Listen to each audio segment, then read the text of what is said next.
En moltes ocasions vos hem comentat el perill d'un porc senglar creuant-se pel carrer pot provocar accidents.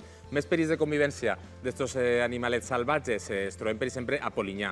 Ismael és un llaurador que denuncia que una família de porcs senglars ha acabat amb la seva collita, que estan menjant-se les gomes del seu regadiu i el xic està desesperat perquè està perdent bona part de la seva collita. Li ho ha contat el nostre company Patricia. Ismael és un jove llaurador de Polinyà del Xúquer. Els seus camps estan afectats per una plaga de porcs senglars.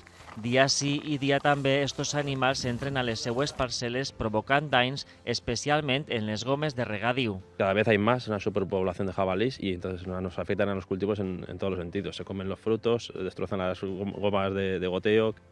Un altre dels problemes que pateixen són els clos que provoquen estos animals en les arrels dels taronxers, quan busquen menjars que fa que les deixen al descobert y provoquen la mort de l'exemplar. Cuando el cultivo está dulce y eso, pues las naranjas, por ejemplo, se las comen y las que están más bajas y demás. Luego, pues tienen un hocico muy grande, entonces van buscando cosas y entonces van rompiendo raíces de los árboles. Si son plantones pequeños, incluso los arrancan. Fins i tot s'ha vist obligat a demanar permisos per a poder reduir la presència d'animals i instal·lar càmeres a les seues parcel·les. Solicité a la Consellería un permiso para cazar batidas nocturnas y gracias a eso estamos consiguiendo limitarlo un poco, pero siguen reproduciéndose, tienen un ciclo de reproducción muy elevado y no podemos con ello. I per si no tinguera prou, els animals també es mengen els fruits, especialment taronxes i magranes. L'hortalissa de temporada també es veu afectada. Se lo comen, lo devoran y destrozan totalmente el cultivo, con lo cual ahí no hay posibilidad de que el cultivo se regenere.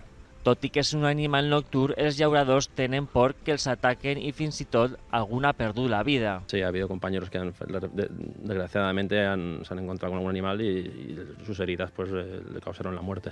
En la mateixa situació es troba Nando, llaurador a la Ribera Baixa. Veuen amb indefensió que el problema s'agreuja cada volta més. Que ara me trobo que vaig en el tractor per dins del camp fent un tratament o abonant o el que siga i que tinguin molt en cuidado en vores clots perquè escarben a buscar llavoretes d'agret, per exemple, de la floreta esta grogueta que hi en hivern. Aleshores fan clots en el camp i tinguin molt en cuidado perquè m'han pegat més d'una volta contra el techo del tractor. L'Associació Valenciana d'Agricultors va xifrar unes pèrdues per la fauna salvatge de 40 milions d'euros el 2022, un 15% més que l'any anterior.